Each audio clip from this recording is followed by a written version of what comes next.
To the pandemic, the worldwide travel and tourism industry accounted for just over 10% of global GDP. That's 1 in 10 jobs. Providing a macro outlook for where we go from here on the ground was the CEO of WTTC, who said that demand would continue for the most part to outstrip supply, despite recessionary fears.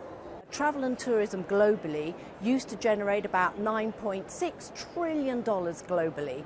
And this end of this year, we'll be back to about $8.4, $8.5 trillion.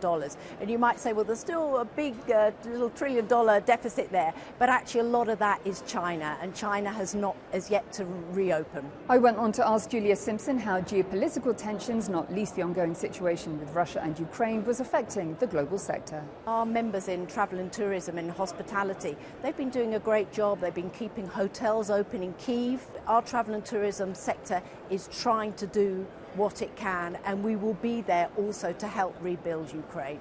On the subject of Ukraine and on the hotel front, the CEO of hospitality giant Accor had this to say. Accor is the largest hotel operator in Ukraine. We have 4,000 people in Ukraine. We've been looking after all the people who went off Ukraine, providing them a job in the other Accor hotels. So it's very close to me, and I hope it's going to end soon. Geopolitics and economic headwinds aside, the CEO told me that the rapid rebound of the company to pre-pandemic levels had taken him by surprise. So business is very strong, faster recovery than I expected, and looking fairly good actually for the first semester of 2023. So with notable exception of China and Southeast Asia, Europe is very strong, Middle East is on fire, South America is better than I ever projected myself. Another bullish outlook came from the cruise industry, which expects to return to its pre-pandemic levels of welcoming around 30 million global visitors and contributing around $154 billion to the global economy.